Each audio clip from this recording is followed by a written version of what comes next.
So I believe we're on verse 13, right? 12. 9. 24. Well, 9, I thought. we said we were going to start with 12 again. All right, you know what, folks? Oh, okay. I give up. You said 12. You're the one who said 12. That's where my markers are. All right, fine. Wow. All right. You want to read, Dina? Or Andrew? Anyone? Andrew's still finding the place. Hashem said to Moses, "Ascend to me to the mountain and remain there, and I shall give you the stone tablets and the teaching and the commandment that I have written to teach them." Yeah, we did talk about this, but there may be more.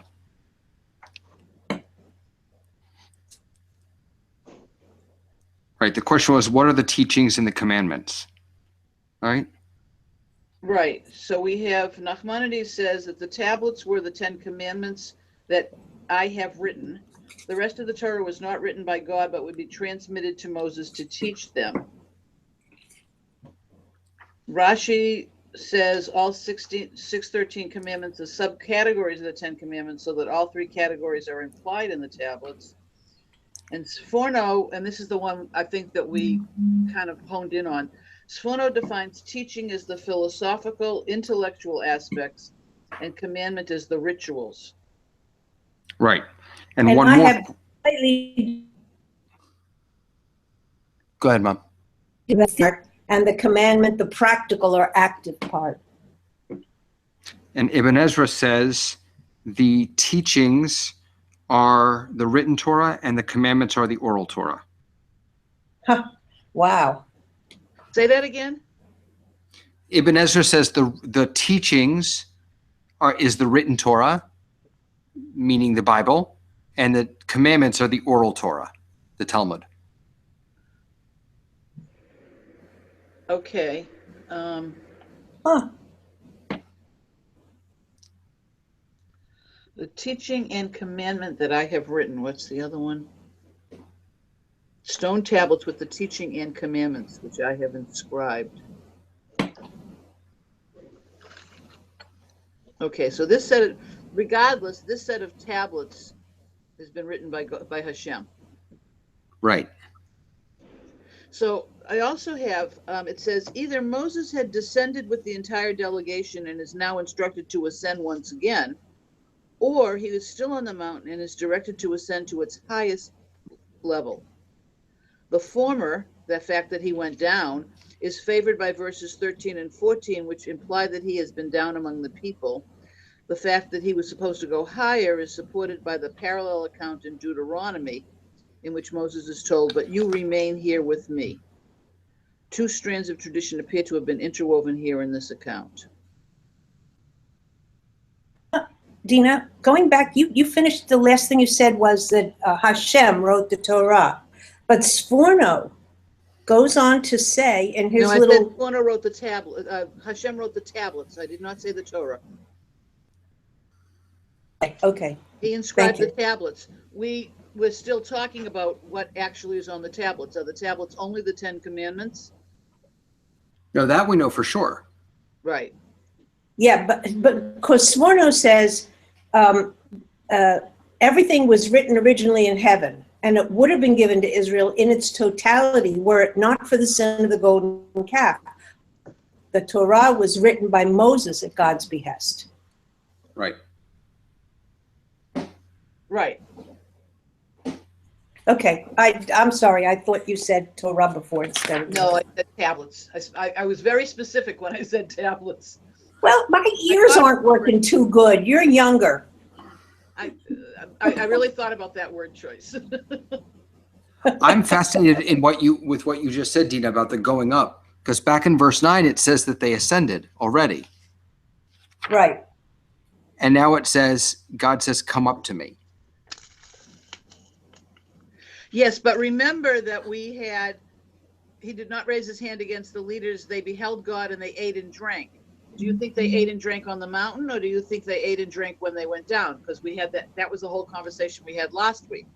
Right. But where do you have them going to? No, right. I understand that there were commentaries that say that they ate and they drank after they went down. But in the text itself, there's no indication that they went down. Right. No, I definitely understand. Yeah.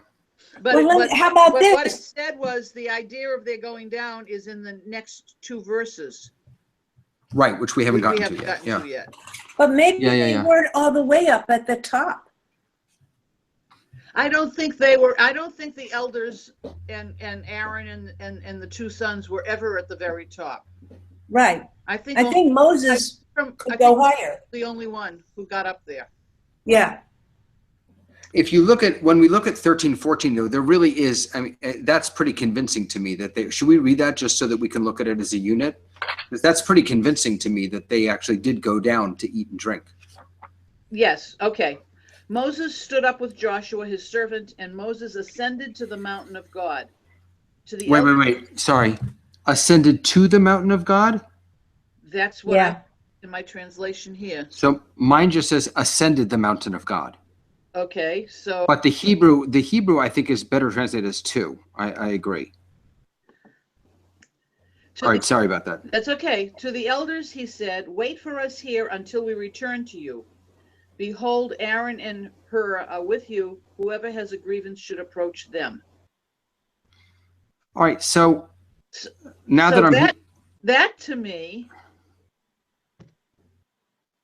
says, number one, that he's taking Joshua with him, and number two, I don't see anything that says that he's gone down. Yeah, I agree. Now that we're reading it out loud, they could just be on, halfway up the mountain. Right, and that's where they've made camp, so to speak. Right. And that's where they're going to stay. Except for that word, to the mountain. And Moses ascended to the... No, to the mountain of God. No, I know. Which is higher up. Oh, well, okay. This whole thing isn't the mountain of God? Well, maybe not. Maybe up higher is where maybe it refers to, not that the mountain is named for or of God, but that the very pinnacle is where God is. Right. Hi, Lenore. Hi, I didn't get the invitation till a minute ago. So Rashi says that Joshua, going back to Dina, what you said, Joshua didn't go up. Because it says Moses and Joshua arose, but then it says Moses ascended the mountain of God, or to the mountain of God. So Rashi says he went up alone. Joshua pitched a tent and stayed there all 40 days. For when Moses descended, we find that Joshua heard the sound of the people, from which we learn that he was not with them. So Joshua was on this sort of middle. All right. Yeah. So I've got two things. One says, even though only Moses is mentioned in verses 13 and 15, the plural used in 14, Lanu, indicates that Joshua too had ascended to a certain level. Yeah.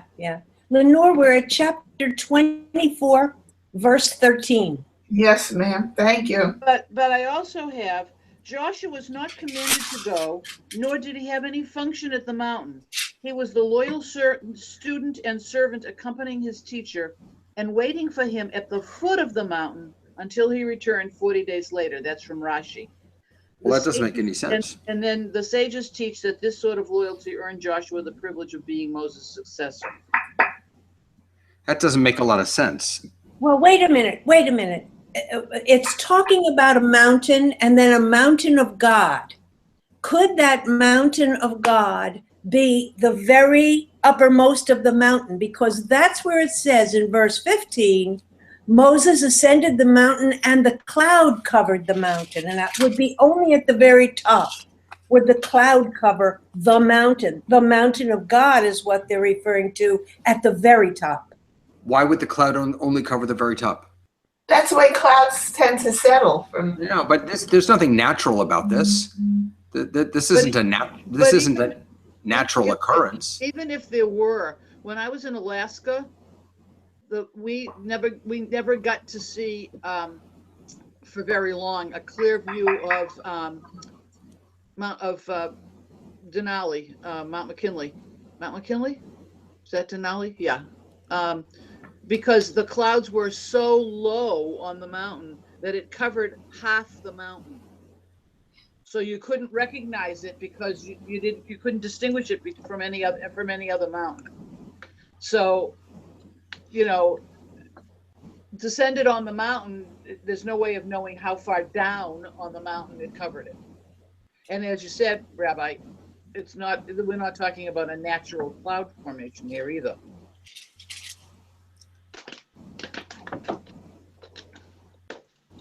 Right.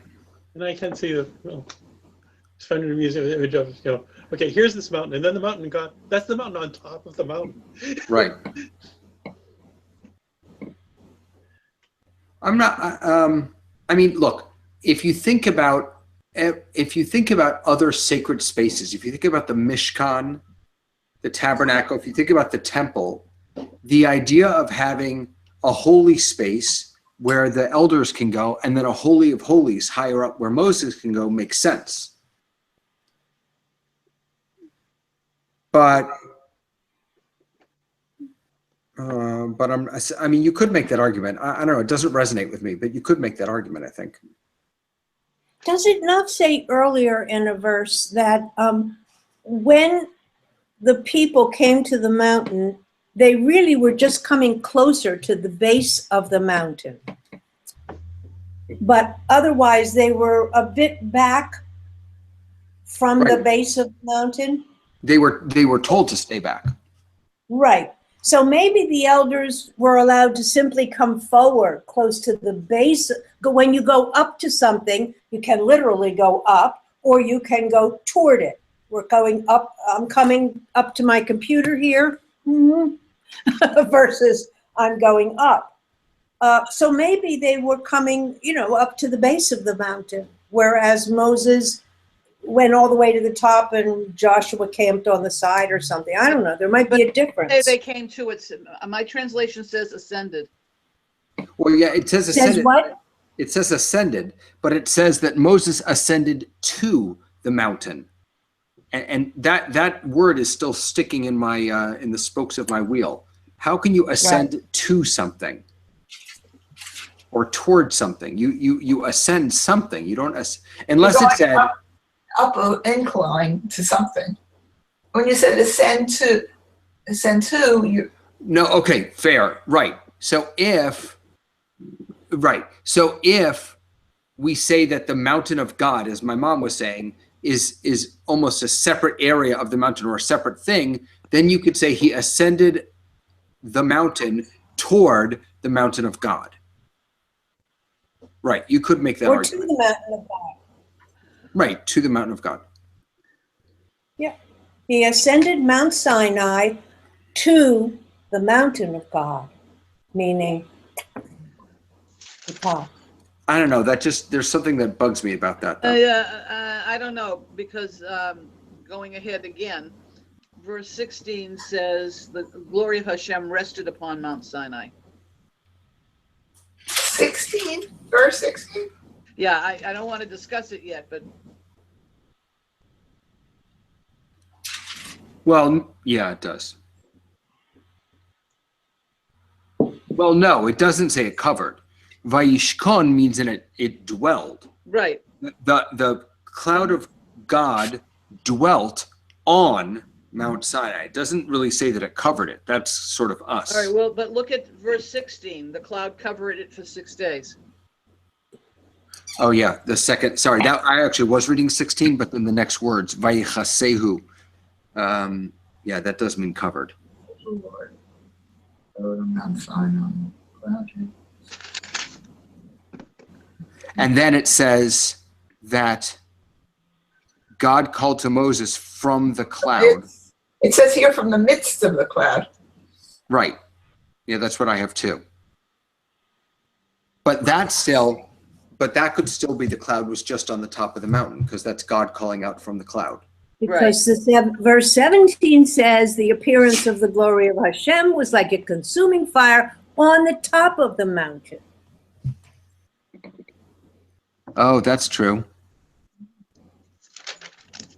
I'm sticking with the top of the mountain. Birosh Hahar. It does say the head of the mountain, the top of the mountain. Where are the Israelites? So that's, Because it says, appeared in the sight of the Israelites as a consuming fire on the top of the mountain. From where were the Israelites looking at it? Well, they're down. They're not on the mountain. They're Okay, back so going, but they could see. You could certainly see the top of the mountain. but it's interesting that Moses is essentially in the midst of a cloud, and yet, so from close up it's a cloud, from far away it's a fire.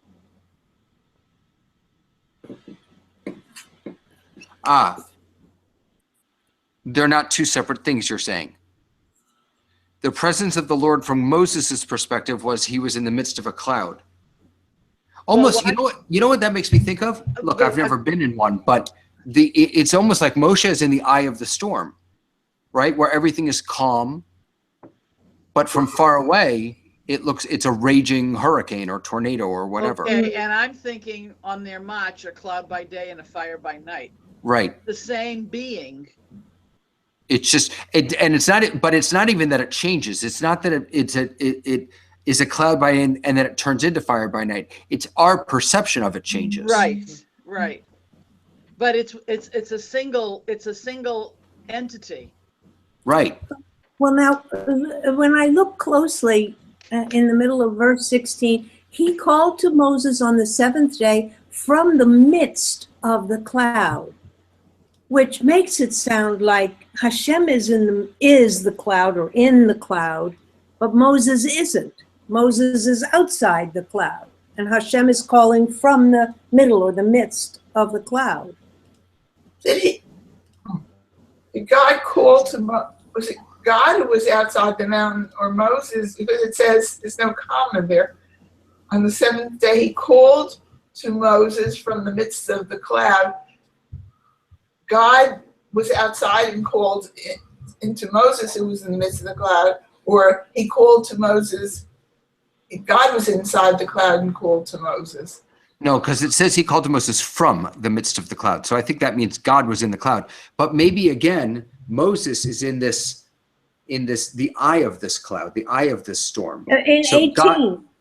So there are three perspectives now. So there's Moses is on the inside, where it's calm and it's just cloudy. That's in verse 18. Right. God is actually in the storm. And so that's why the voice of God comes from the cloud. And then the people see that cloud as fire. Because verse 18 says, Moses came in the midst of the cloud and ascended the mountain. Meaning the very top of the mountain. Because you couldn't get to the top of the mountain. You can't get to the eye of the storm without going through it. Right. Well,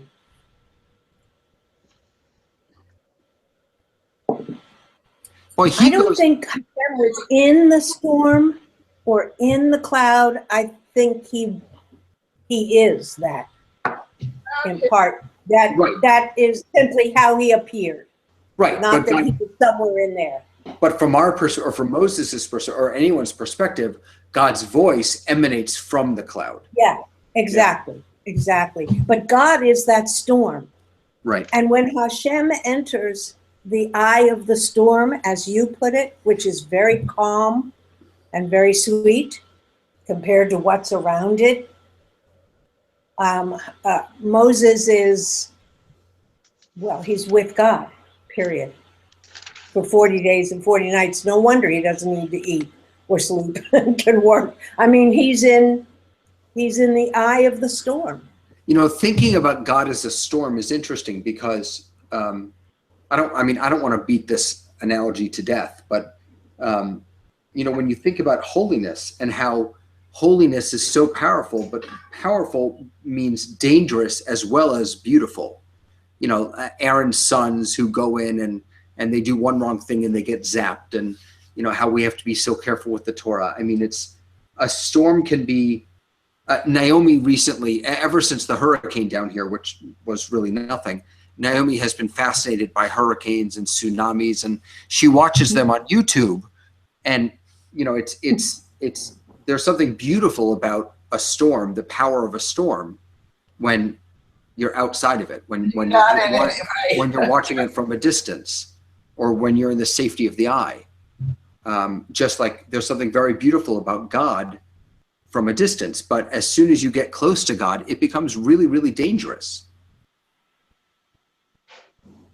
Which is why the high priest had to wear that whole getup when they would go into the Holy of Holies, and why we say Yishar Koach to people when they come off the bima, because it zaps our strength.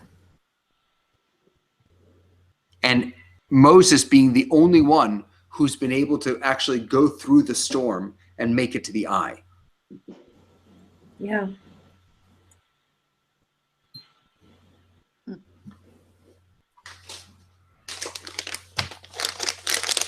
This calls for a snack break. No, I really think this is somewhat poetry in a way, you know, it's or a painting of a situation, and we're reading the words, you know, and defining what a cloud is and where it is on a mountain and things like that. And I think this is more poetry. I wonder if there's a different way of understanding the word ascended. You know, we talk about the word aliyah. So the word is aliyah. And when we talk about having an aliyah or making aliyah, in some ways it's literal because you walk up the steps to the Torah, but it's much more importantly, it's figurative, it's symbolic. You know, when you make aliyah to Israel, you're not physically going up, you're spiritually going up. So I wonder if we can... Can you look up ascending? You'll see A means, you know, I guess it's from Latin originally, means going up, doesn't it?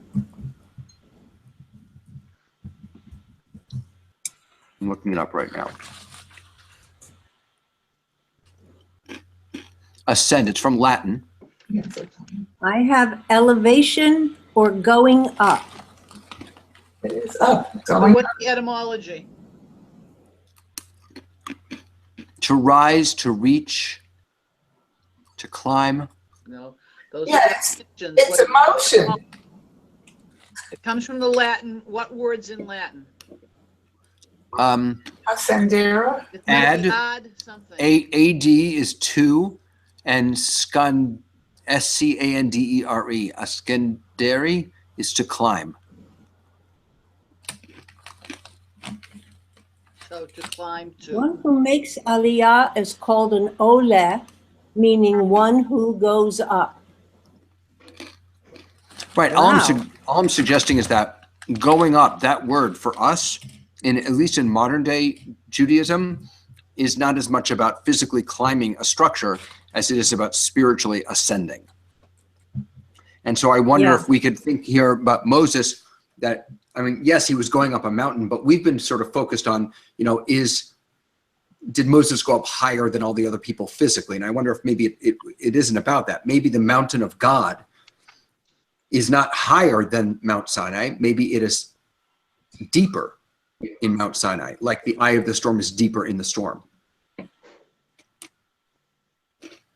I don't quite That's understand. interesting because if you go with that, I have a comment from Rashi that says it talks about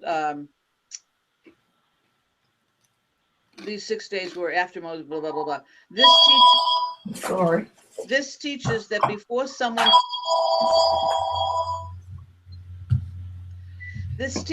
before someone can enter God's own precinct, as it were, he must seclude himself for 6 days to prepare for such spiritual exaltation. Right. That doesn't really speak to whether it's up or in, but No, but Explain it. it goes along with what you've been saying about an aliyah being a spiritual elevation. right. What did, David, when you made the difference between going up, going in, I didn't quite get that. How do you go into a mountain? I don't mean, I'm not talking physically. Okay. I mean, in the same way that you make aliyah, you go up to Israel, that's not physically going up. You're spiritually going up. So maybe that you said before that I got it. the mountain of God was higher than the mountain. And I'm saying that maybe it wasn't higher, maybe it was deeper in some way or something like that. Yeah, I got you. Yeah.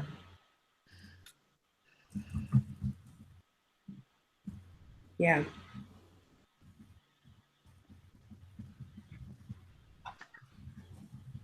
Yeah, I think the cloud and the fire are Hashem. His representation. It's interesting. The translations, the two translations are very interesting. Eitz Chaim, verse 16. Eitz Chaim translates it as the presence of the Lord, and my stone translates it as the appearance of the glory of Hashem. But the Hebrew is kavod. Right, Kavod Adonai, the presence, right. The word Kavod Adonai, Kavod means respect, but it can also mean, well, I guess it can mean presence. All right, wait, now I have to look that up too. Okay, comment to 16:7. I'm just gonna get my dictionary, hold on a second. Dina, what are you using that is it multiple books of commentators? Yeah, I'm using two different chumashim. He's an overachiever. Well, Gotcha. no, because I've got the Stone edition that has lots of comments, like great commentary from the Mefarnim, but Meforshim, sorry. But the Eitz Chaim, I don't love the translation in the Eitz Chaim because it's more poetic, if you will. But sometimes the philosophical comments in it are telling. Okay, the key word here is kavod, because I just opened this book, which has 1,200 pages in it, and I literally opened right up to the word kavod. So that's a sign. What is that book? What is that book? You only held it up a little bit. It's BDB. It's a biblical, BDB it's called. It's a biblical dictionary. So kavod means abundance, honor, or glory. Where else?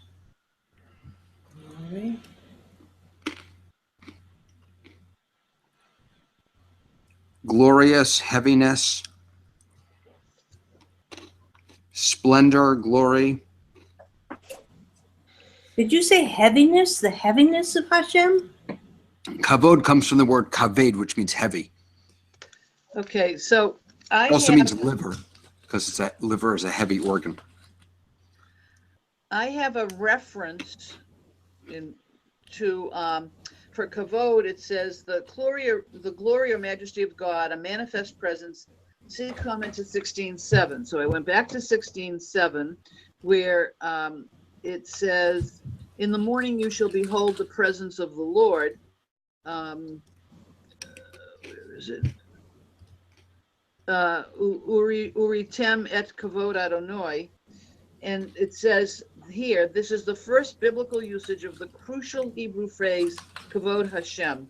It refers to a fiery phenomenon radiating a bright light, and it refers us to Ezekiel and Exodus, two places elsewhere in Exodus. I'm sorry, could you just, where did that note take you to? Okay, the note took me to Exodus 16:7. Oh, okay. Okay, which is where Hashem is talking about giving us manna. Right.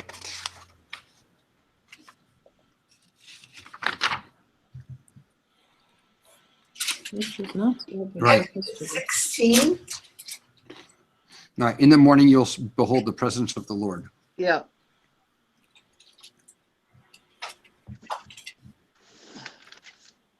This was not said with reference to the glory about which it was said, and behold, the glory of Hashem was visible in the cloud. The fire. Rather, Moses.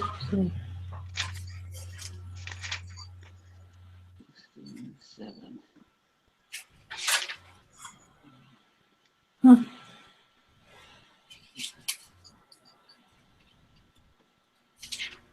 After the conclusion of this statement. That's the first time we ever see that phrase, the presence of the Lord. That's what it says. Kavod Hashem, yeah. Huh. I'm surprised there's fewer comments on that in my book. So I've got back on that one from Rashi. God would give them the manna at a convenient time and in a gracious way that would display the glory of Hashem. Oh, sorry. Right. I have to mute you. Hold on.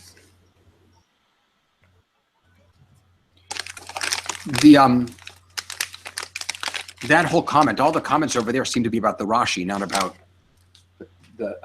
about the manna, and less about what do you call it? The cloud of glory. Let's see if I can find anything. No, that's unmuted. Okay. Yeah, I just, I just was looking for some other. Dina, lean closer to your computer so we can hear you better. I'll turn her up in a second. Every time you turn your head away, we lose you a little. Oh, sorry.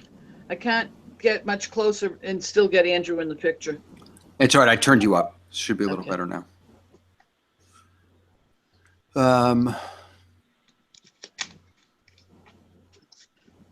right. So should we actually read aloud all those verses that we've been talking about unofficially? Yeah, maybe. We were unofficial? Well, we kept on. We kept on jumping ahead beyond where I I had know, it was exciting. read. It was. Yeah, we kind of skipped 15, went on to 16. Okay. So, all right. So I'm going back to start with 14. To the elders, he said, wait for us here until we return to you. Behold, Aaron and Hur are with you. Whoever has a grievance should approach them. Moses ascended the mountain, and the cloud covered the mountain.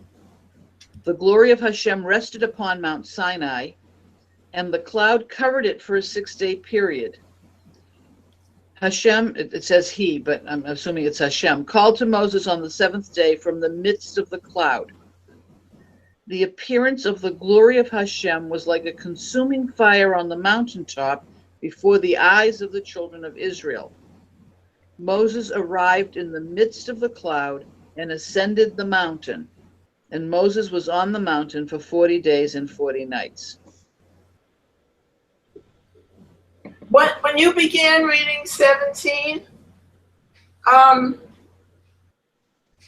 what were the first few words? The appearance of the glory of Hashem. Okay, because this says now it isn't the appearance, it's the presence. So. Well, that's that kavod Adonai. The presence The same in 16. Yeah, the presence. And Right. I have the glory. So it's the translation of kavod Hashem. Actually, 16 and 17 are the same in that, because Fox put the glory in. 16, I have the glory of Hashem, and 17, I have the appearance of the glory. I have the presence of the Lord. The glory of Hashem, and then 17 has and the sight of the glory of. Okay, and then the sight of the glory. What is glory in Hebrew? What is the word glory? It's kavod, how they translated kavod.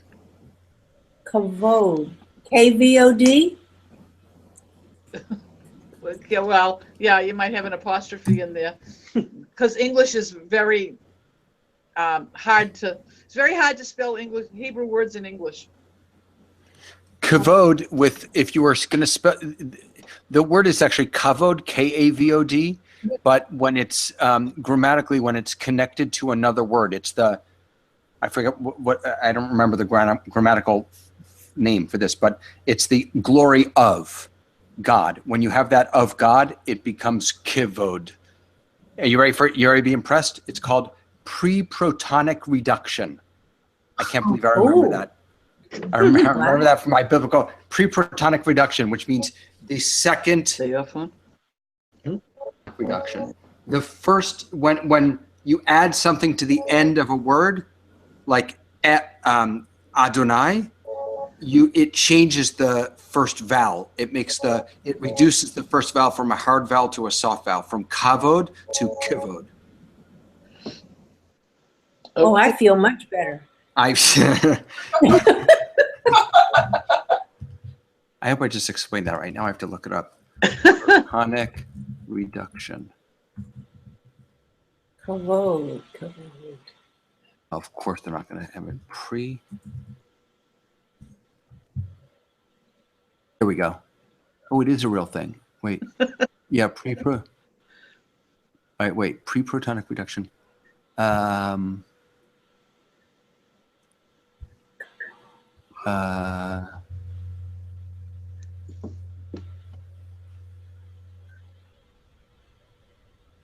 Okay, this is not worth our time.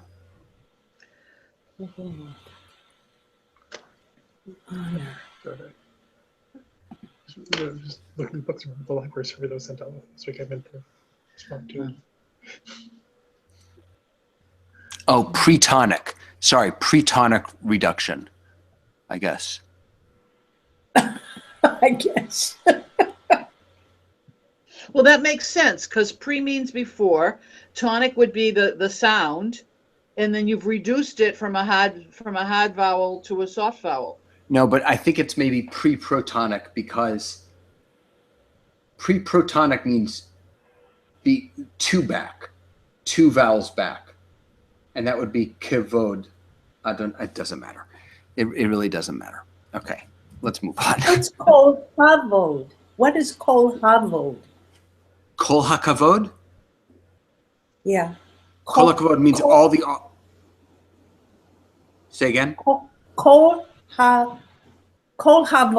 I think, is what I just saw. No, that's not a word. Kol means all. Hakavod means the glory or the honor. So when someone does something awesome, you say to them, kol hakavod. All the honor to you. Okay, so the thing is, we're saying the glory of God as if the glory is a something of Hashem. It is a piece, an aspect, that he's appearing as fire or a cloud or whatever, the appearance of the glory. Whereas maybe it's just an honorific, a title. No, so I think that's exact right. It's His Royal Highness. That's exactly what it is. It's honorific. Right. Okay, all right.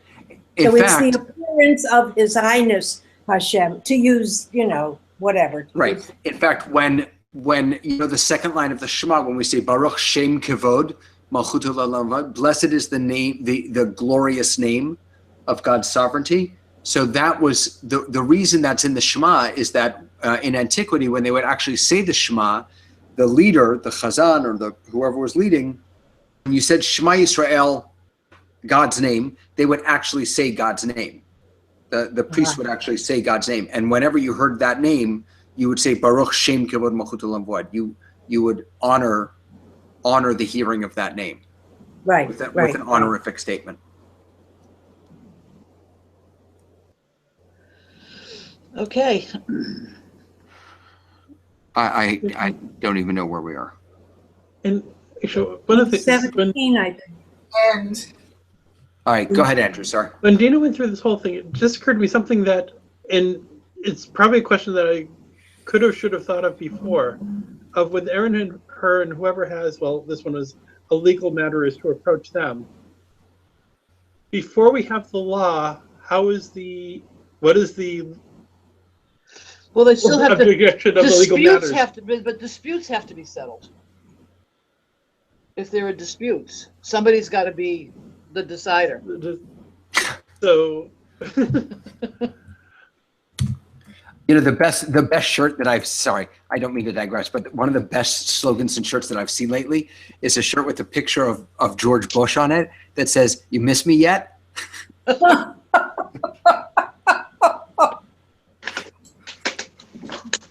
Sorry, he was the decider. yes.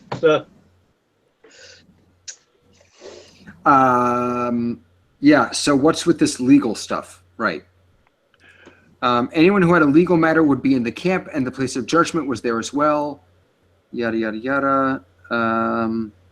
Anyone with a legal matter should approach Aaron and Hur to indicate their special status in the legal system during Moses' absence. Is this before or this is after the judges, Moses' father-in-law, what's his name? I forget. Yitro. Yeah, after he had taught Moses about setting up a sort of legal system of elders being judges and so forth. Did he? Right. Has he done that yet? Yeah, that was back. Yitro was the parsha before this. Okay. And so Bechor Shor says that the legal matter would be anyone seeking to get money from his fellow. So if there's a monetary claim, I guess. All right. So I want to talk about who Hur is. Where are you reading? Well, we're back in 14. I have Moses instructed the elders to remain behind to share in the leadership of the people, but that the primary responsibility would be in the hands of Aaron and Hur, a son of Miriam and Caleb. I know Hur's son, Ben Hur.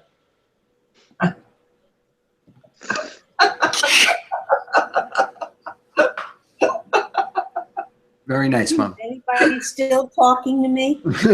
Yes. I'm sorry. He's never mentioned again in the entire Torah.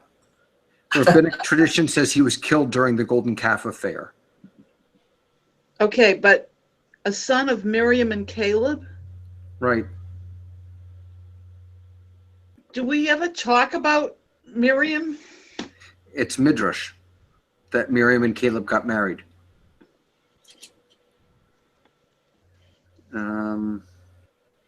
He was a member of the tribe of Judah. Some of the ancients say that Hur was Miriam's husband, others that he was her son.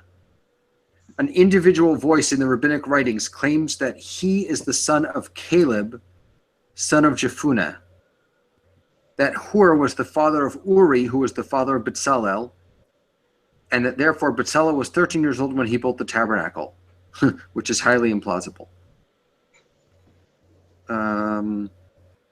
He was mentioned first as a companion of Moses and Aaron watching the battle of Rephidim against the Amalekites, and he aided Aaron to hold up the hands of Moses when Moses realized that the Israelites prevailed in battle while his hands were raised.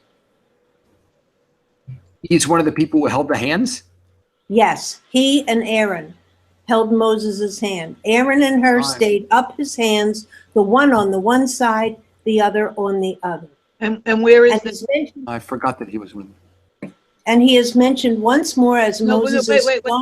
Where is that? Where is that battle? Does it give you a reference? Rephidim, the battle of Rephidim against the Amalekites. But it doesn't give you a chapter and verse. Oh, I'm sorry. Is that what you're looking for? No, I'm sorry. I don't have the chapter and verse of that. But the Bible in Exodus 38:22 states explicitly Hur's descendants, and Bezalel, son of Ur. Okay, Hur. All right. Yeah, she Oh, froze. Hur was the son of Miriam. Hur was the son of Miriam, according to rabbinic tradition, thus Moses and Aaron's nephew.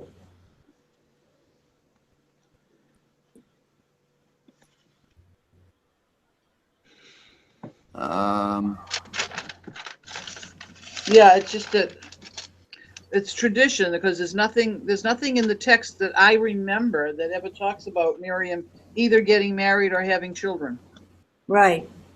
which are not necessarily mutually exclusive. In Talmudic tradition, the sudden disappearance of Hur from the narrative of Exodus is explained by the claim that Hur was killed when he tried to prevent the making of the golden calf. The murder of Hur intimidated Aaron into complying with the popular demand to create the idol. Hur's faithfulness was rewarded by God by granting his grandson the role of making the tabernacle. And that's her.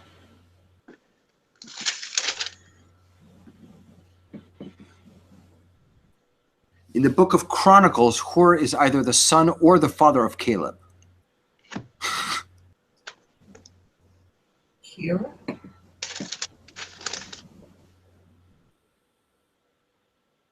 So Caleb was Bezalel's, in that instance, Caleb was Bezalel's father? Well, it depends. In the King James Version, it translates it as, these were the sons of Caleb, the son of Hur, the firstborn of Ephrata, yada, yada, yada. The New International Version says, these were the sons of Caleb, period. The sons of Hur, yada, yada, yada.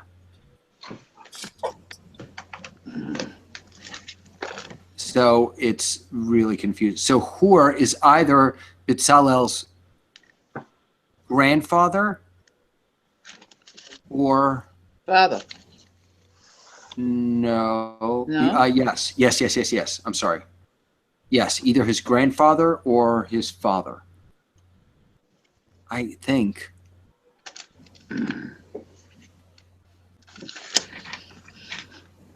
Except Hur had 4 sons named Uri, Shobal, Salma, and Haref. This doesn't make any sense.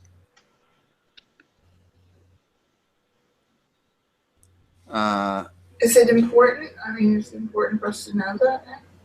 No. Yeah, of course. But it's well, fun. It's a good thing to learn about.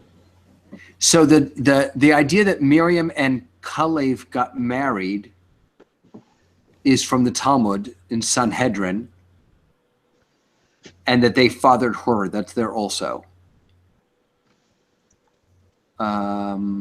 Because in Chronicles chapter 2:19 it says, and Caleb took for himself Ephrath, And that was another name. right, and she bore him. Or sorry, did you just say that before? Sorry. That was another name for Miriam, I mean. Right. Yeah. And Josephus also says that. The historian Josephus also says that Hur was the husband of Moses' sister Miriam. Huh. Well, that kind of makes a little bit more sense, because if Aaron and Hur are the ones who hold up Moses' arms, that's his brother and brother-in-law. Right. You're right. That does make sense. I wonder why we never hear about that in the Bible. That's so interesting. We don't hear about Miriam after she has the disease, Right, but that's much later. That's all the way in the book of Numbers. Yeah, but that's the end of her story in the scheme of things. No, I know, but I'm saying I wonder why we don't hear about. Do we hear about who Aaron gets married to? Aaron's wife?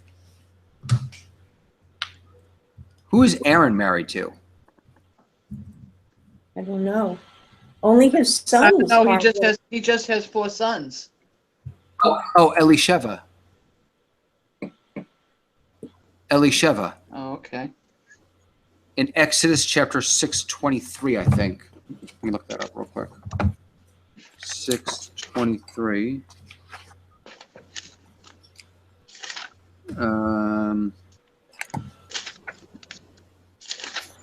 The sons of Uziel, Mishael, Elzaphan is here. Aaron took to wife Elisheva, daughter of Aminadav and sister of Nachshon. And she bore him Nadav and Avihu, Eleazar, and Itamar. Yeah. So Aaron is married to Elisheva. A different Elisheva than David would meet. What do you mean a different Elisheba? Well, remember King David had an Elisheva that he got in trouble with also.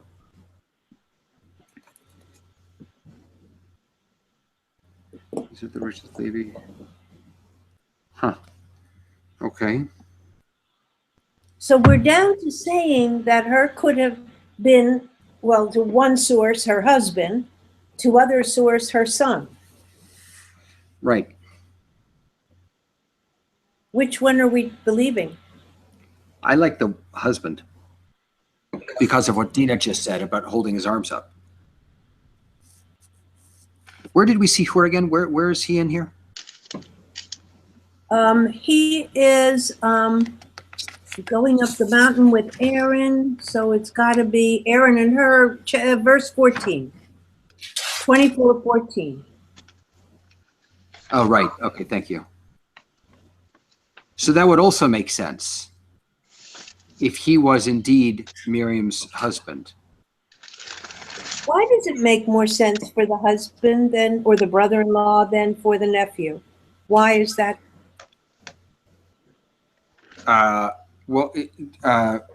Because he has more seniority. He's the elder.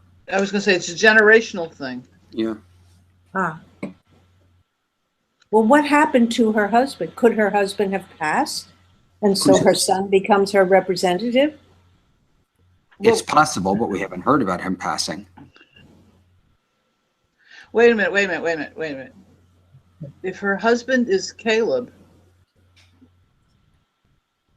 He can't pass. he can't pass because they haven't gone in. Right. They haven't gone in to spy out the land yet. Right. Caleb, is one of the 12 spies. Yeah, who Caleb goes and in. Joshua are the two that came back and said that, we can take them.